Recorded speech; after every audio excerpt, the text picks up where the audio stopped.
नमस्कार, सुस्वागतम दर्शकों जी, मैं बीएन फिर एक बार आप लोगों के साथ। जी हाँ, आज लोकसभा चुनाव की 5वीं चरण में 8 राज्यों और केंद्रीय शासित प्रदेश की 49 सीटों पर वोटिंग हो रही है। इस चरण में 695 उम्मीदवार मैदान में है, जिनमें 613 पुरुष और 82 महिला प्रत्याशी है। मोदी सरकार में नंबर 2 की हैसियत रखने वाले रक्षा मंत्री राजनाथ सिंह, स्मृति ईरानी सहित 9 केंद्रीय मंत्री की साख दांव पर है। कांग्रेस का पूर्व अध्यक्ष राहुल गांधी वायनाड के साथ रायबरेली सीट से भी चुनावी मैदान पर है, जहां पर उनकी अग्नि परीक्षा आज ही होनी है। आरजेडी प्रमुख लालू प्रसाद यादव की बेटी रोहिणी आचार्य और रामविलास पासवान के बेटे चिराग पासवान का भी इम्तिहान इसी चरण में है, यानी आज ही है। 5वीं चरण की 49 लोकसभा सीटों में पर 695 उम्मीदवार की किस्मत की फैसला 8.95 करोड़ मतदाता करेंगे। उत्तर प्रदेश की 14, महाराष्ट्र की 13, पश्चिम बंगाल की 7, बिहार की 5, झारखंड की 3, उड़ीसा की 5 और केंद्र शासित प्रदेश जम्मू कश्मीर और लद्दाख की एक सीट पर मतदान है। इस तरह में सबसे ज्यादा सीटों पर बीजेपी चुनावी मैदान पर है। लोकसभा चुनाव के 5वें चरण में बीजेपी 40 सीट पर चुनाव लड़ रही है, तो कांग्रेस ने 19 सीट पर अपने उम्मीदवार उतारा रखा है।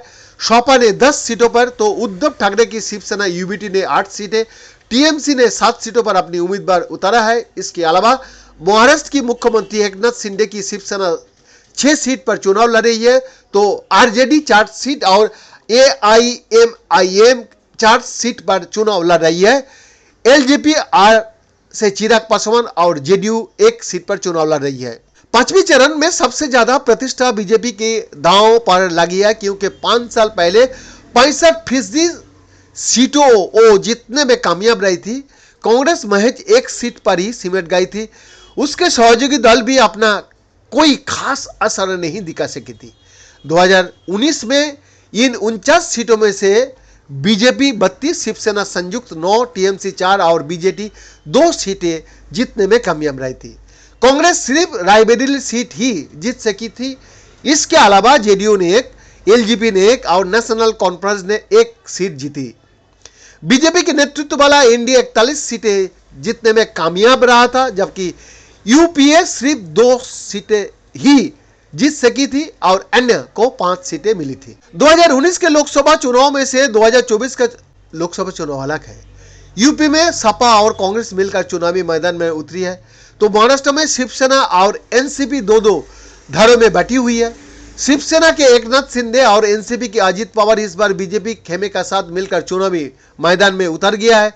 वही उद्धव ठाकरे की शिवसेना यूबीटी और शरद पवार की एनसीपी कांग्रेस नेतृत्व वाली इंडिया गठबंधन का हिस्सा है।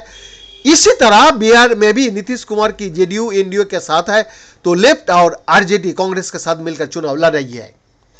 पिछले बात करने जा रहा हूं बीजेपी का। जी हां, बीजेपी पिछले चुनाव में इन 49 सीटों में से 40 सीट पर चुनाव लड़ी थी, जबकि कांग्रेस ने 36 सीटों पर किस्मत आजमाई थी। 2019 की तरह बीजेपी 40 सीटों पर चुनाव लड़ रही, जबकि कांग्रेस पिछली बार से आधी 19 सीट पर किस्मत आजमा रही है।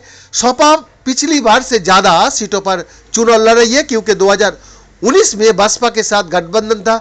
बसपा यूपी और बिहार की सभी सीटों पर चुनाव मैदान में है।